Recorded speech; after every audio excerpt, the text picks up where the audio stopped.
Well, that's a wow moment. Carm Capriato, Town Hall Academy. It's Friday. It's noon. Where else would you rather be than right here, right now? Glad to have you here. We got a great topic today.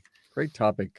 Culture. What makes great customers, keeps great people, and attracts superstars. And look at I've got my Christmas thing going on here on the screen because we are thick in it. A week from today's, of course, live broadcast that we're doing right now is Christmas Eve.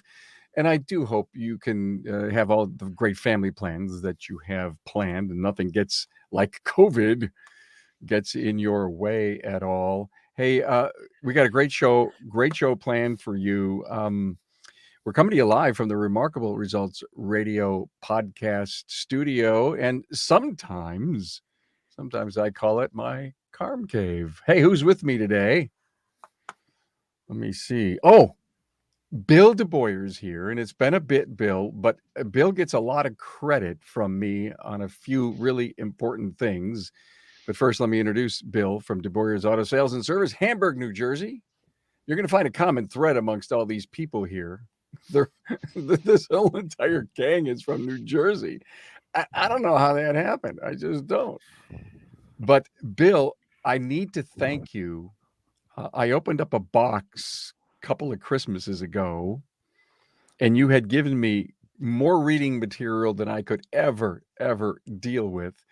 But they were some of the most important books that actually helped shape the podcast and a lot of our content over the last couple of years. And we've done a ton of series on EOS and traction and, so thank you so much for that. It was so absolutely just so kind. Russell Crosby is here from Russ's Wrench, Clinton, New Jersey. So we got Hamburg, New Jersey, Clinton, New Jersey, and Shawn Gilfillan from Automotive Magic in Kenville and Lake Hopet. I knew I was going to say that wrong. It's all good. Lake Hopatcong. Lake Hopatcong, New Jersey. 2 stores. Wow. Good to have you guys here. I sure appreciate that. Now, if you're with us on social media at all, please give us a share and a like. We can see your comments here in the studio. Ask questions or make a comment on anything that my great panel is talking about. I want to thank my great partners. Ring, ring. It's the 2020s calling, and they're telling you that it's time for an upgrade. Head on over to the internet, type in getshopware.com and talk to my friendly folks over there, and they would be very excited to meet you and share all that cloud-based shop management has to offer. And running a busy shop can be a challenge. With Broadly's web chat feature, you can respond to a customer question right on your phone anywhere and anytime. Be in touch with your customer inquiries at getbroadly.com/chat. Hey, if you're watching on YouTube, please subscribe, give the video a thumbs up, and thanks. Hey, everybody. Next Tuesday, this coming Tuesday, we don't stop here, no matter if it's the holidays or not. We've got a great Aftermarket Weekly, of course. That's the most unique video shop tour. It's not available anywhere in the industry. Gilda Dickman's going to be with us from Cars, Automotive, and Mufflers. Can't wait to see her shop and talk stuff with Gilda. And a week from today, our broadcast is going to be recovering from a wrong service advisor hire. Hey, guys, I'm sure that's never happened to you. I'm sure it's never happened to you, but that's going to be next. Even though it's Christmas Eve, we're going to have a broadcast because, of course, we will republish it as a podcast the following Thursday, and that's what we do. Hey, guys, so glad to have you. You've never made a poor hire, have you ever? Well, once or twice. Just a few. You learn from it every time, though. Yeah. Truly and totally humble, and so glad to have you here.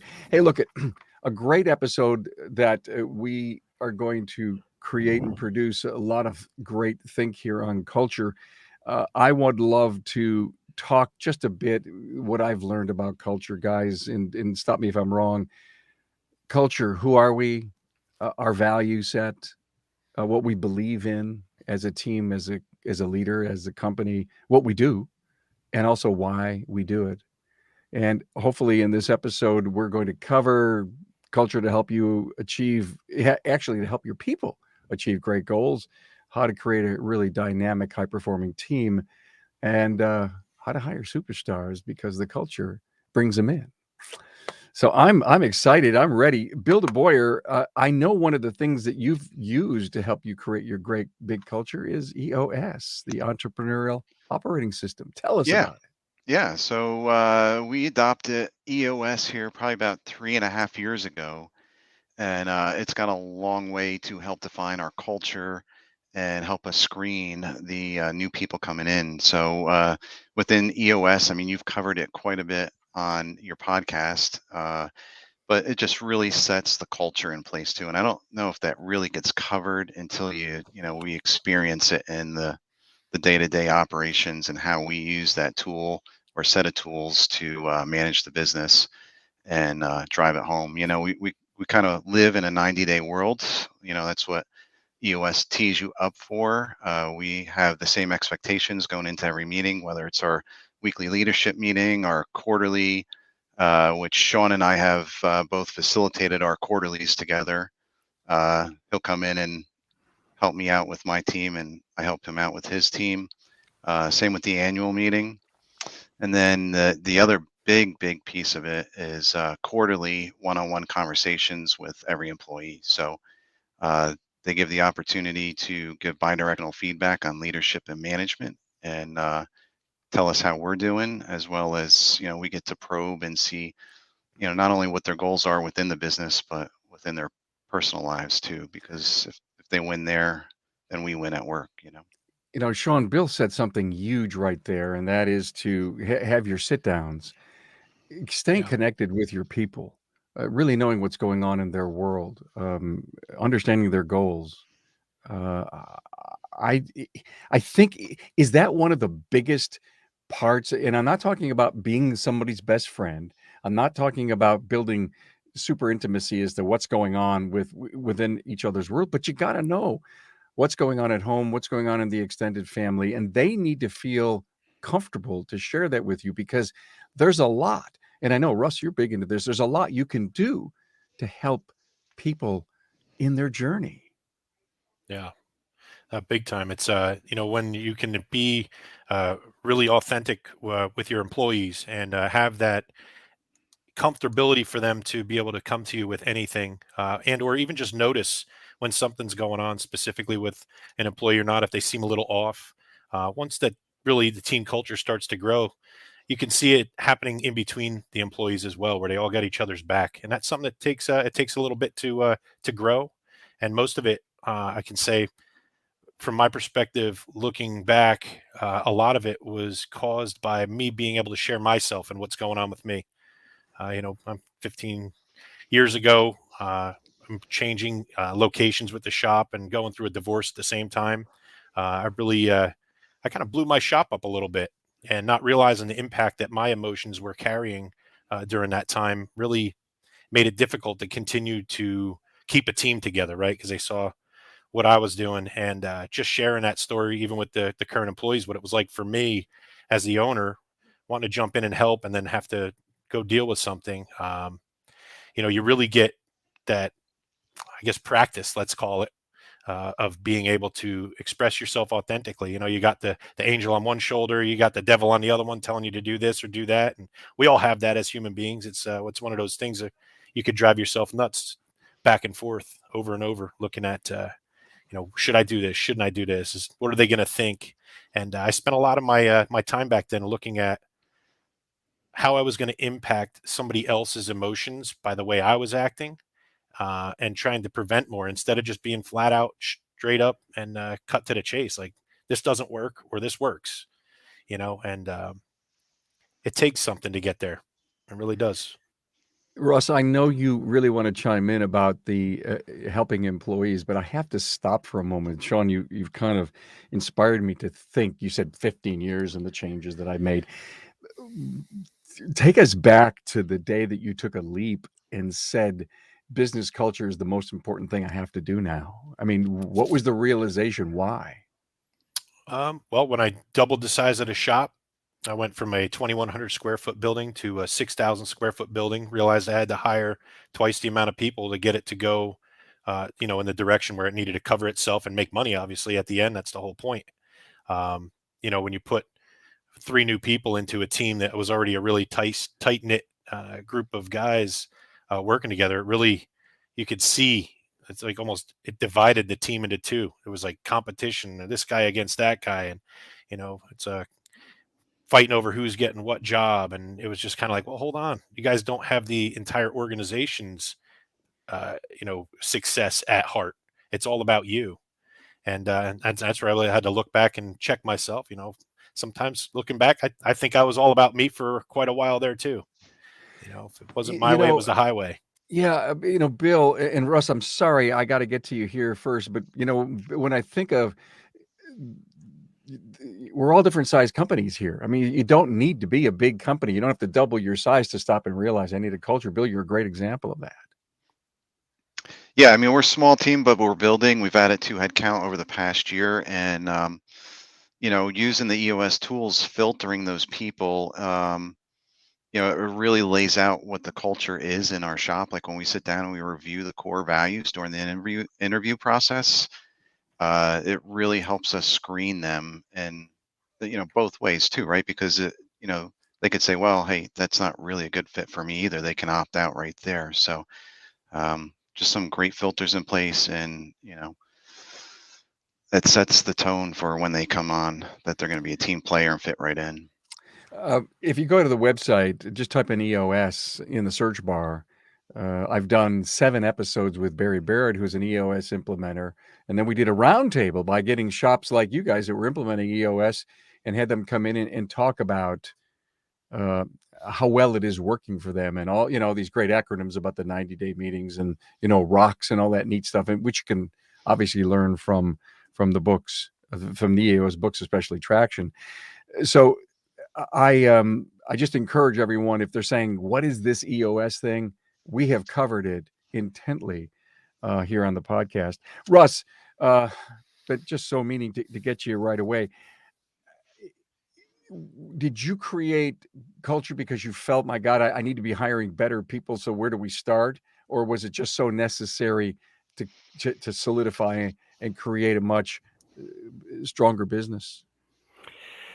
Well, I think it's I think it's both, and I think similar to a situation Shawn was having. We had people joining teams, and typically, our technicians coming in are a little bit hard headed. They're not used to talking about how they're feeling and intermingling with each other, and they're trained to fight for every hour. So of course they're gonna kind of battle over who gets what job. And we went through a couple of really good people that just didn't work out because our culture just wasn't conducive to a successful business plan. So we focused our efforts on getting the team involved with the hiring process. So after they do an initial interview with my wife on the phone, and then myself after that, if they pass her test, they actually sit down with the team, and the team votes on whether this person they feel that would be a good person to bring onto our team. And we actually recently just had a situation where we did not follow that process 100%, and that person didn't last. And I mean, it goes to show that culture and that trust that you give your team, we're being very transparent with them, and I think that's key.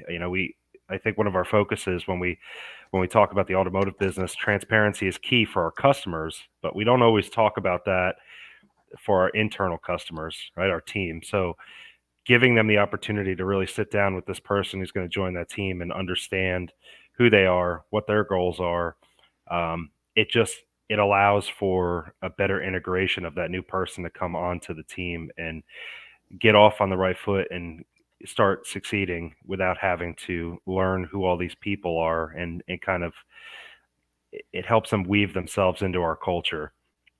I think for us, I was looking at our company when I decided culture was so important.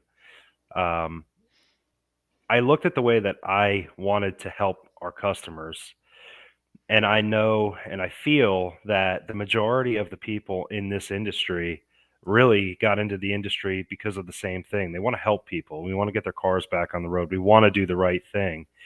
But sometimes we're not all marching in the same direction. We're doing it in a different way. And I think when you structure it with a program like EOS, or your weekly, monthly meetings with your team, really diving into who they are, what gets them motivated, and then sharing that with the entire team. When you have those bad days, it's going to make those bad days a lot easier and help your team get through it. So for us, it was, I wanted my team to feel like they could work with our customers the same way that I did. So I think building that culture, focusing on it, and really making it such a staple of what we do, and sharing that with our customers, they see there's a difference here. There's something different about it and about the way we do business, because that culture is it's deep with every person that's a part of this team. And you can see that with every conversation you have. Guys, I love this opening segment. I love where each of you went, but I know that many who listen to the podcast do struggle, and they come to it to listen and to learn and to be inspired and to find an insight and try to implement. But culture is one of those things you can't touch. Yes, you can design a process to say we're going to lift this and put this into tab A slot B. And oh, by the way, you talked about a hiring process, Russ. Man, spot on. By the way, you can't do it the same every time if you don't have a process, and make sure you follow it. It was a great point. But what I would love to cover, and each of you have something to say about, people are on the sidelines says, I get this thing. Okay, I gotta find, build, create, manage our culture. How? How do I start? What do I do? And I think that's the biggest part. Somebody's going to listen to this thing and be done with it and say, and just keep driving down their normal highway and not make a change, because we've yet to tell them, Bill, Shawn, Russell, what was the day? Take us back.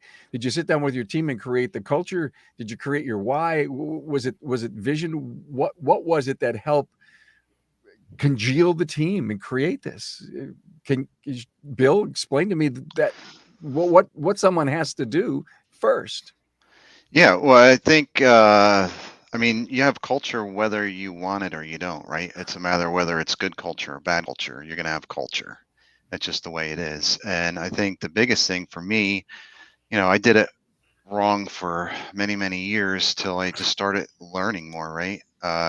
Diving into more leadership stuff, which led me to, ultimately to the EOS practice, which is, over the past 3.5 years really solidified what we've been able to do. I mean, it really organized better the culture that we had already started to put into place here. But yeah, I mean, it's tough, but when you get there, it. Like Russ was saying, when you walk into it doesn't even have to be a shop, right? Like you walk into a store, you walk into a restaurant, whether the culture is like, they put off a really, really good vibes, and you can tell when people are firing on all cylinders and doing what they're supposed to be doing. Bill said it. You nailed it. Everyone has a culture. It depends on to what level of good or great it is, or even bad. Russ, how about you?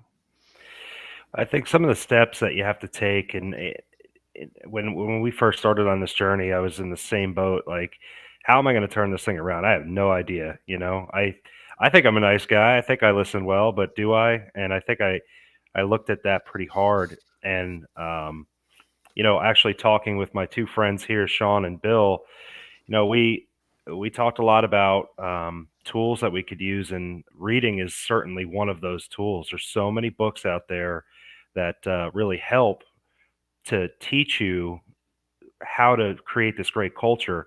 The issue that I think we run into is us as shop owners read them and then try to implement it. And what we did was we started a book club in the shop, and we had the first book we read was The Energy Bus. And after the team read The Energy Bus, we took the 10 rules for the ride of your life and put it on everybody's toolbox. And it sounds corny, and you get a lot of laughs, and your team's going to laugh, but that stuff sticks with them. And I think one of the biggest things that you could do to improve culture is just stay consistent. I saw a question pop up before about EOS, and just starting out with EOS. Just one of the things to be successful is stay consistent. If you're having the meeting some weeks, not having it other weeks, your team's not going to buy into that. They want to see that you're as invested as you're asking them to be. So for me, I think one of the first steps was really talking to my team about reading and showing them what culture is, because culture is kind of a buzzword, right? It's like something that a lot of people hear about but don't really know what it is. And Yeah. I think teaching them and working with them, taking this task on together, that was a huge game changer for us. And that was the first step we took, was really reading that book, and living by those rules that we put out on everybody's toolbox. It's on every toolbox. It's on this shelf here behind me, because there's days where I feel like one of the energy vampires that they talk about in the book, and it reminds me, and my team reminds me now. They tell me not to be that energy vampire. Don't ruin my day. Yeah. I haven't read that book, Energy Bus, but I'm a high energy guy. I really am. I'm like the Energizer Bunny, guys. I mean, I put a, I Not throw you. a double, I throw a double A in the morning, and it just goes and goes and goes the whole day. On the books page on the website, every EOS book is there. Everyone that Bill told me to read or sent to me, and all the ones that we've ever covered. And this really, frankly, guys, wasn't designed to be an EOS, but frankly, it is a great tool to build one hell of a business culture, process, systems, people in the right seats. I mean, so much. By the way, there was a comment about retraction first, guys. Do you agree with that or not?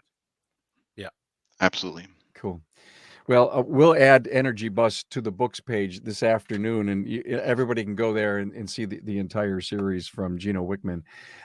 Shawn, take us back to when you said, "Hey, listen, we've got to take whatever culture I currently have and put some clay on, and remold it."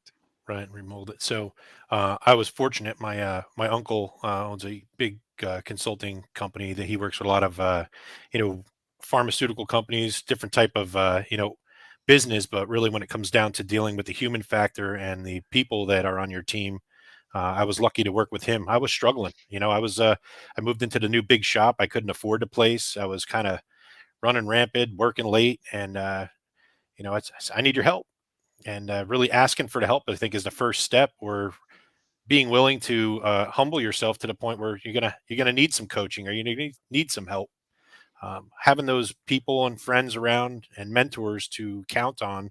We went through a process that really, we evaluated every single team member. We had them all do an interview and a questionnaire about what they felt about the way of the business. And really, long and the short of it is, it's getting everybody involved in being part of the business, right? Having some say in how it goes. The biggest thing that I think shifted for my shop within the last few years is really having everybody a part of creating the goals of where we're headed for the year, right? How many cars do we need to work on? And taking, their personal averages and finding out where they want their pay to be at the end of the year, and really helping them back into the numbers. When you have a goal or a game to play, I think the game is what has really upped our game at the shop, to the point where now I got a team of people that are going to help us get this second location going by April.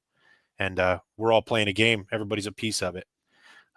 Sharing things like the P&L. It's most business owners want to keep the financials to themselves. It's like, well, I don't. I share everything. This is exactly what it looks like. This is what I want. This is what's left over, and everybody gets some. So having the mindset of, like, the better the shop does, the better each employee does, the better we all do. It's kind of it takes the whole team, and it heads us down the river rowing in the same direction very easily. And those books too, same thing. The Energy Bus Russ turned me on to. I ended up buying the whole book set.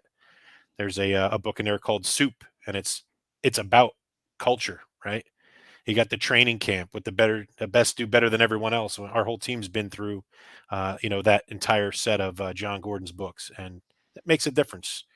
The issue getting people engaged sometimes, and getting your employees to actually listen.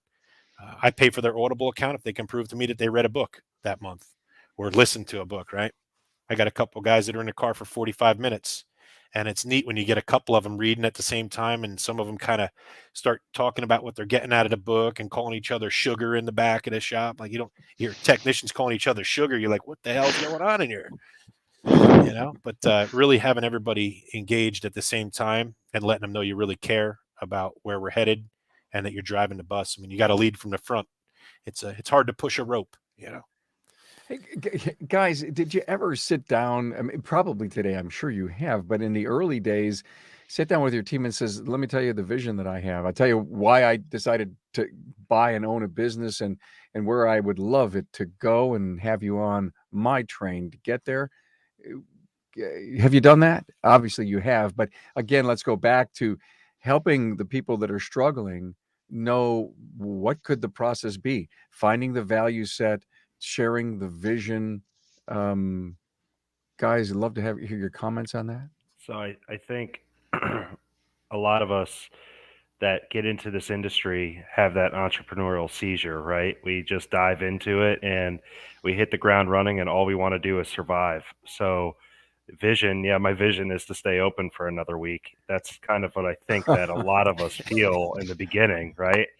So I think though surrounding yourself with great people like Shawn and Bill, and talking about what does it look like in 3 to 5 years, and really realizing that the most successful people in business right now do have a vision. They actually have a game plan. And for me, I put that together a little later in my career than I probably should have. But yeah, once we got that together, you share it with your team, and the team gets behind it, and that's what drives your culture.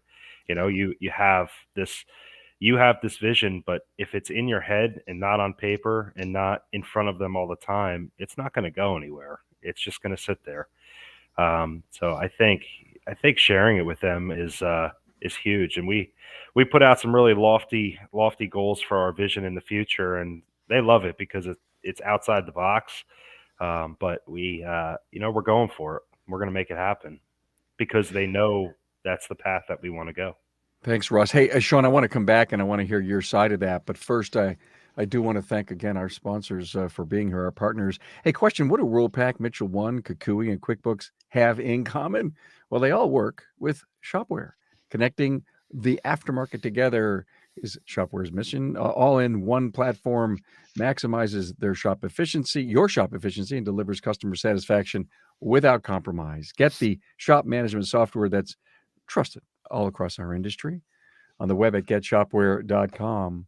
Lots of companies say they can help your shop get more reviews, but what do they really offer? Well, Broadly is the only platform that partners with Google for reviews and messaging in the auto space on the web at getbroadly.com/chat. Shawn, back to you on, just getting this whole thing engaged in the company. Oh, it's like, engagement. I think the game is what makes the engagement really come alive. And once people have a game to play and something to aim for, you really got to tie it to something that they want. Like you said earlier, Bill, you get enough people in life to have what they want. It just kind of, having a business work is like the byproduct, right? And when everybody's rowing in the same direction, it works. So between the books and what do you want to achieve this year? Where do you see yourself? And trying to coach these younger technicians. They're like, man, I was your age, I wish I was thinking about buying a house. One of the things actually Bill introduced us to was the David Ramsey Smart Dollar program, which we implemented at our shop last year. And I'll tell you what, finances is one of those things that's tough for most people to talk about. And I think through me being transparent with the numbers of the shop and how it works, and inspiring these young guys to want their own shop someday. This is what it looks like when it's working. Sometimes you hear people struggling to make payments on equipment leases. Well, if you're not setting your budget out, or you don't have those things in place. I was fortunate to learn some of that stuff previously. I had a great accountant when I started my business, and she spent a lot of time with me to understand that, let alone taking courses on my own in Microsoft Excel to understand how the program works. You really got to be a I say I'm curious minded, right? I always want to learn something new or find an easier way to do something so that it can then be, transported over to the younger generation. I mean, we got to leave this industry in an uphill swing on the way out is the way I'm looking at it. I want to create an opportunity for these guys to have their own shop someday and have it work and not be that drag to go to work late, come home dirty, end up in a divorce, right? I was working so hard, my marriage didn't work, right? And that was kind of stressful. I got 3 daughters, and through all that time, I've really been able to create a workable relationship in the whole picture. And it was really, I got to say, I got to be responsible. I was the one causing it not to go the way I wanted it to by not believing that I could do it. What a testament to the man in the mirror. Right. That's where it's at. We talk about that often enough, a lot on the show. I think I've even done a bonus episode on that whole thing, on that whole struggle thing. And the problem with the struggle is not the competitor down the road, not the customer, and not your team. You're responsible for that team that you seem to put on the field. It's the man in the mirror. And thank you, Shawn and Bill and Russell. You all, I guarantee you could all share that story of what it really took to help bail you and your company out. It doesn't happen. Oh, and next, look at I've decided to become a better leader and get a coach and join a 20 group. And look at, in 30 days, I'm going to have a 12% net operating income. Wrong. I mean, it really, guys, just raise your hand if it took longer than you expected to turn things around, to climb out of that struggle hole. This is inspiring, and this is actually perfect for this time of the year, because if we could get to the people who say, I want to have a better 2022, this is the episode to listen to figure out how to jump over that void that they seem to have, that chasm that exists. I want to make a mention to something that Shawn said about the P&L. We've done a very powerful episode called Where the Money Goes, the $100 lesson. And if you've not looked at that, there's downloads to have. And in fact, when I worked for corporate America, I went around the country giving this exact seminar, but it was Patrick McHugh who came to me with this. And it is the neatest way to introduce the profit and loss statement and let people, at the end of this lesson say, you mean when we sell that $1,000 job, you don't get all that money? Huh? I mean, it's funny, and just to touch on the P&L, right? The way that I presented it, I guess we really simplified it, right? You got your costs of doing business up top, and then your expenses for the shop. It was cut and dry, and I put it on an Excel spreadsheet, and I divided it up: yearly, quarterly, monthly, weekly, daily, hourly, by the minute, and by the second. Yeah. Just really putting those numbers in front of the guys. And so there you go. Every time you go outside for a cigarette, there's 6 minutes. And in 6 minutes, this business generates whatever it was, 19 cents a second or something like that. And it costs us 14 cents a second. And it's just like, start counting. Yeah. It's like, wow. So it really I think it brought the reality to what it looks like. Every minute counts. The earth is not going to spin any faster or slower to have us get more done. And, I think that really stemmed up from having to work think I had to work as much as I did in the past. Make your minutes count. It starts to work better.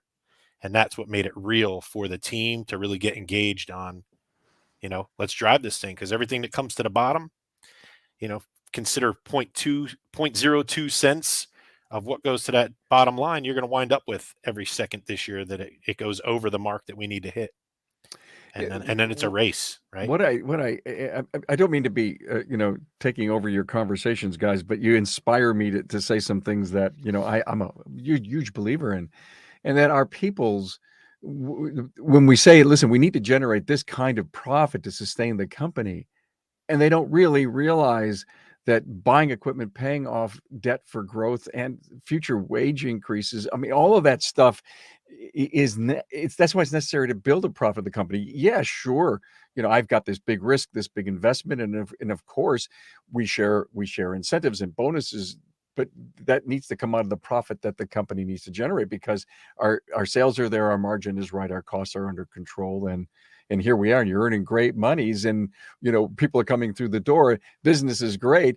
So that warm feeling that, oh my God, Shawn, Bill, and Russ, they're doing so many things right to keep me gainfully employed, living in this great environment, loving to come to work every day. And that's why I really do believe, guys, and I think you all would agree, that without sharing the numbers, it's got to be a huge component, Russ, of the whole culture thing.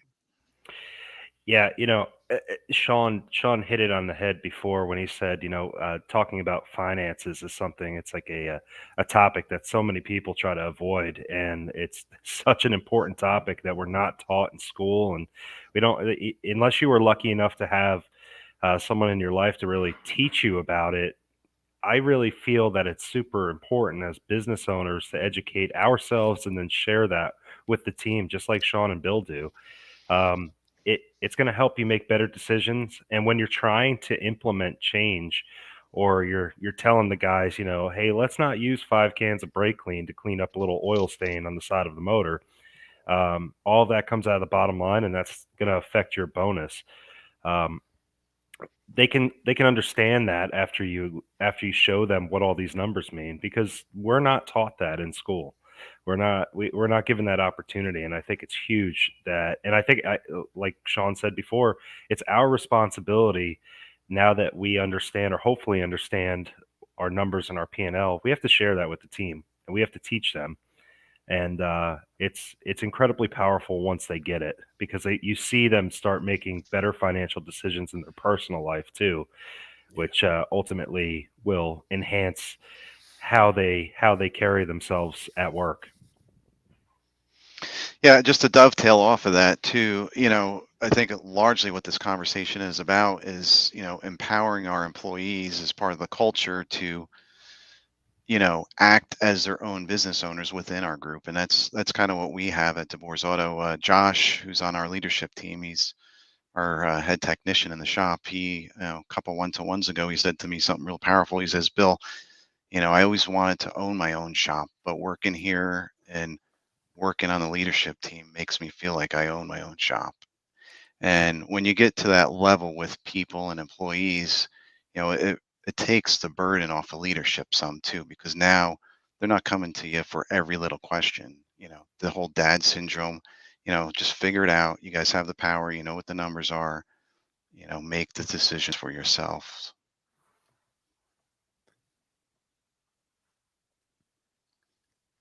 Any other comments, please, guys? It looks like I have a camera problem. You're splitting yourself into two. Yeah, look at that. We could use more of you. Isn't that cool? It's that Energizer bunny. You put too many batteries in. Yeah, there's some. Yeah, there's some kind of force field going on here, right? I'm gonna click off and come back on. So Yep. I'd love you to pick up on at least Russ. Talk about someone mentioned. Oh my God, just helping your people with their finances is a really big part of the great culture in your company. Yeah, Shawn had mentioned Dave Ramsey's course, the Every Dollar app, I believe it is. Smart Dollar. Yep. Smart Dollar app.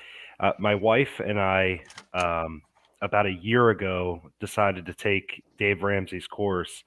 And as I was going through the course, I was talking to my team about it, and it's so powerful, because they could see kind of the stress roll off of me, because finances create undue stress.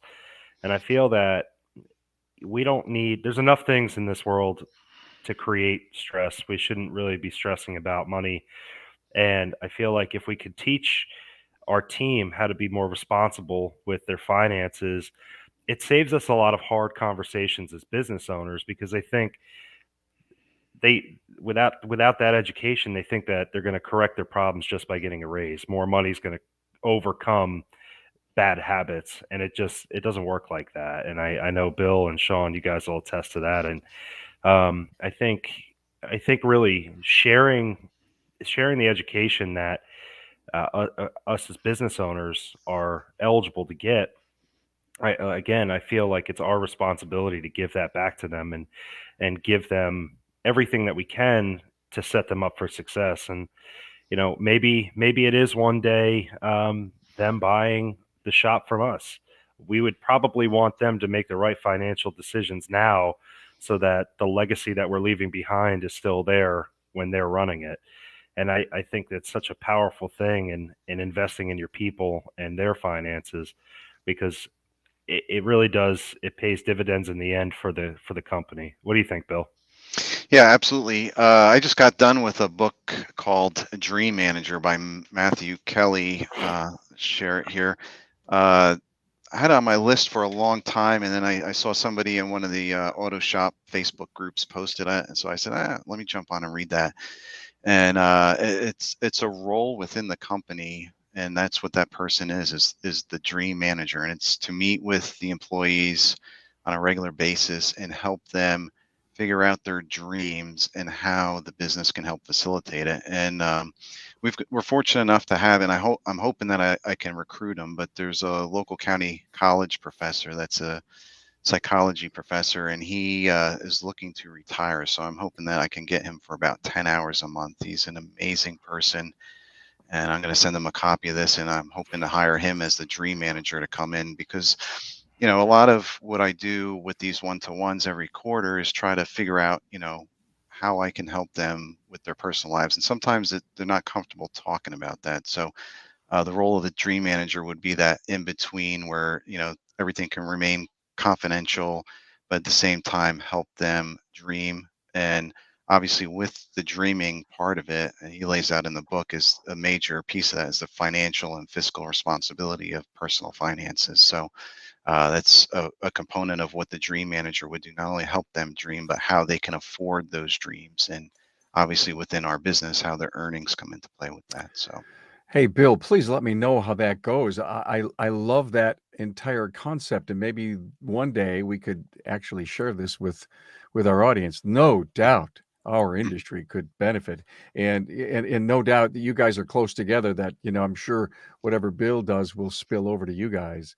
And Bill must be the book guy in your group, right? we're all book guys. We all share our books. And let me just say this: that's it's out there for a lot of shop owners, because somewhere along the line you go from technician to service advisor to bookkeeper to leader, and that doesn't happen without help. Truly, even for me, I remember, I had to start reading and then realize that there was more than just to read. You had to get help. You had to get coaches and stuff. Hey guys, we're going to come back and put a bow on this thing one more time with my great partners. Here's something to think about. How often do your advisors play phone tag? Well, every ring, every voicemail, it's time ticking on a stalled job. Shopware's digital communication is really as easy as the customer clicks yes. Find out more at getshopware.com. Hey, looking to upgrade your website and make it easier for customers to connect with your shop? Well, let Broadly build you a professional, responsive website that you can be proud to show off on the web at getbroadly.com.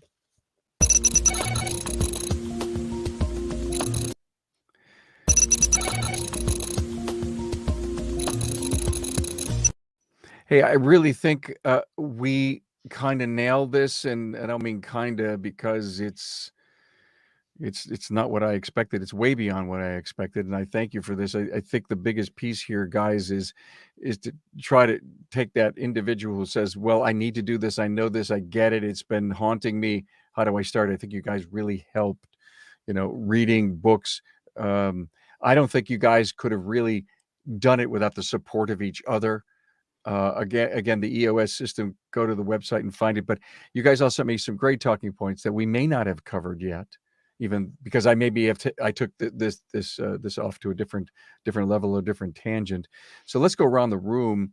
We'll do Bill, we'll do Russ, then we'll do Shawn. And any final words of encouragement as to the power and the value of a great culture, Bill?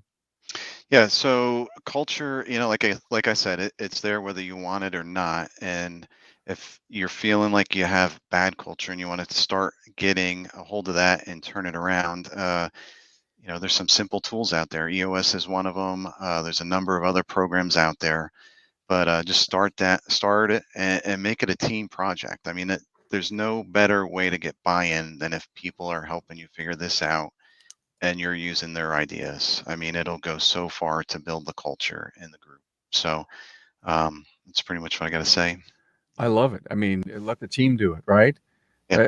Who told me one day a while back, or maybe I read this somewhere, listen, we need to really create our value set. Let's put the whiteboard up. Everybody comes in every day needs to put a word up there, or at least a statement. And at the end of a week, you've got so many to discuss, to work with, then to vote as a team. This is who we are, what we believe in. And this is literally how we're going to lead and manage the accountability of our people based on this value set. I mean, that's a great, easy way to start.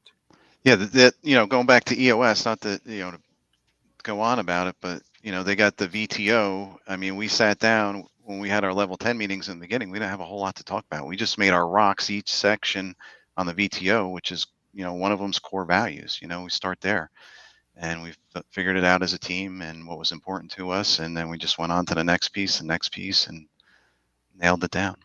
There's no reason today that you cannot create, or at least start your path toward a great culture. Russ? I think one of the greatest benefits about creating great culture is reaping the rewards as a team. And what I mean by that is, when we're trying to create culture and this togetherness and people feeling comfortable outside of work, we get involved with a lot of community projects as a team, and we talk to the team and say, hey, what's a community project you'd like to get involved with? Because again, I think the majority of people in this industry, or really in any trades industry, loves helping people, but they don't always know how. So give your team the tools and the availability to go out and help your community, because I absolutely love hearing my team come in and say, yeah, I was wearing a sweatshirt and somebody in the store stopped me and said, hey, thanks for helping us out with that project. I mean, the power that gives them, and the urge to want to continue to do it is so great. It just really helps to dive into securing that culture, protecting it, right? Once you build it, you want to protect it. And I think getting involved with community projects as a team is a huge way to build a great culture, and then also have your team reap the rewards of being thanked by their community that helps us stay in business. And everybody around, like Bill said before, when you walk into a restaurant or you walk into anywhere, you could tell right away that there's something different about this place, and we like to be different by helping our community. So I get your team involved with some community outreach projects. It makes a huge impact on your culture and your shop. Thank you for that. I wrote down the word belonging. And when you're out there and someone says, hey, you guys did that great thing for us, you talk about proud. And I think, Russ, you may have said it in the beginning, or you just said it now. You walk into a restaurant, there's a vibe. And if you take care of your people that take care of your customer, and someone walks in and they feel that vibe, it's because you've created that. You let your people create the vibe, but you still had to have the right culture to make all of that work well. I'm going to say my love word again. I love the word love. We're going to do a Town Hall Academy on love inside of an organization, probably within the next 2 or 3 months. And I've gotten up in front of crowds and I says, I want to talk about love. And, remember that episode, Animal House, they would throw all that stuff at the person. Say, what are you talking about? Get out of here. And I says, love in an organization, I want you to think that love is a verb. It's an action verb, and it means we care for each other. And if that is part and parcel to your culture, and that you care for each other, that person's going to come back and says, I was shopping at Wegmans the other day, and someone came up to me and thanked us for all the things that we do in the community. I mean, that's a flow of caring for each other, caring for the community, and belonging. So, God, thank you for bringing that up, Russell. Appreciate it. Shawn, I'm giving you the last word, man. Well, I appreciate that.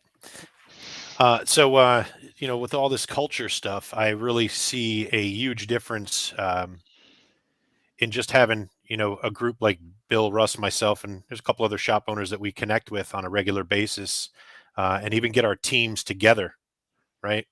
Like our technicians and our service advisors have all been through some training together. It helps us as owners to keep the cost of the training down, and as well as kind of get the teams together. But when your team sees you working with another shop owner and or their team collaborative to really push the envelope forward, I think it just even solidifies that culture's grown from within, but it also grows from the outside as well, as we all kind of come together and want to lead this industry the way that we want it to go for the next bunch of years. I can say one thing. I lost my manager to a heart attack back in May this year, and me as the owner going, "Oh my God, I'm going on vacation in 2 weeks. What am I going to do?" And having Bill and Russ called me up. He said, "You're going on vacation. I'm going to come run your shop for the week." I'm a loss for words, right? And just the being so grateful for having the team around us that we have. We would all have each other's back, and that's just a testament to say, my God, thank you so much for having everything work. And you're both awesome. You're all awesome, and that's the way we're going to keep driving this thing. Really Wow. cool. Wow. Thank you. I mean, you all have a culture amongst yourself, which Yep. is so nice. So We've- get out we've- there, meet those other fellow shop owners in your area, get connected, go out, have a couple drinks, have some food, discuss your issues, situations, and work together as a team. Because us as owners, we really don't have our team to work with unless we create it, which clearly we have one of those right here. So kudos Guys, to this. Yep. Yep. Yeah, thank you, Shawn. Thanks for telling the story about Russ. You told it to me the other day. Yeah. And Russ, we've done an episode on this exact situation a while back, where an individual, the shop owner, had the heart attack, and his fellow members came in and supported him for it was months. It was months, and then the big residual from the story was that everybody learned by being inside of someone else's organization. And I don't know about you, Russ. I don't know if you made any changes to Shawn's business, but we've heard those stories. So thank you all so much. It just great to have you all here. Russell Crosby from Russ's Wrench Auto Repair in Clifton, New Jersey. Bill DeBoer from DeBoer's Auto Sales and Service, Hamburg, New Jersey. And Shawn Gilfillan, Automotive Magic in Kenville, and soon to be Lake Hopatcong. I said that right? Hopatcong, New Jersey. All right. Okay. All right. I tried. Hey, great holiday, and thank you so much, guys. Thanks, Carm. It's great to be here.